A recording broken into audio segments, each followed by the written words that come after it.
So, hello guys! Welcome to my vlog for today's videos.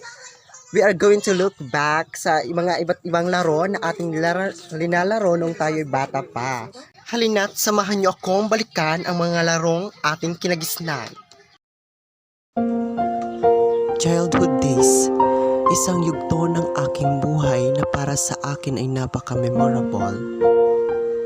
Nang dahil sa mga saya at nabuong pagkakaibigan nang dahil sa mga larong aming ginagawa. Isa na lamang sa mga ito ang tinatawag na impress na bago simulan ang laro tulad ng habulan, taguan, ito muna ang ginagawa upang malaman kung sino ang taya.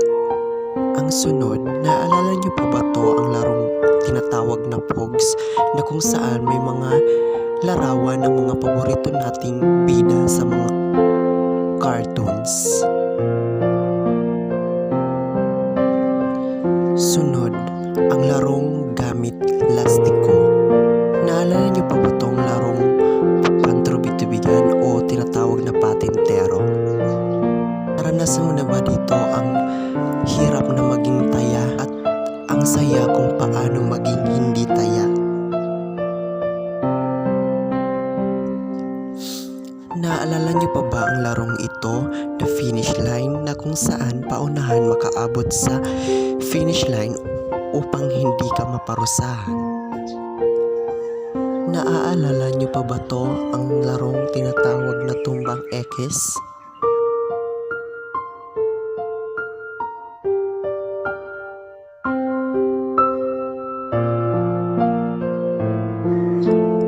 Itong sumunod, sigurado naaalala niyo to na ang larong tinatawag na Chinese garter. At ang sumunod, ang larong napakasaya na tinatawag na bingkay. Ang sayang balikan ang mga panahong paglalaro lang ang ating inatupag na halos wala ng pakialam sa mga problema.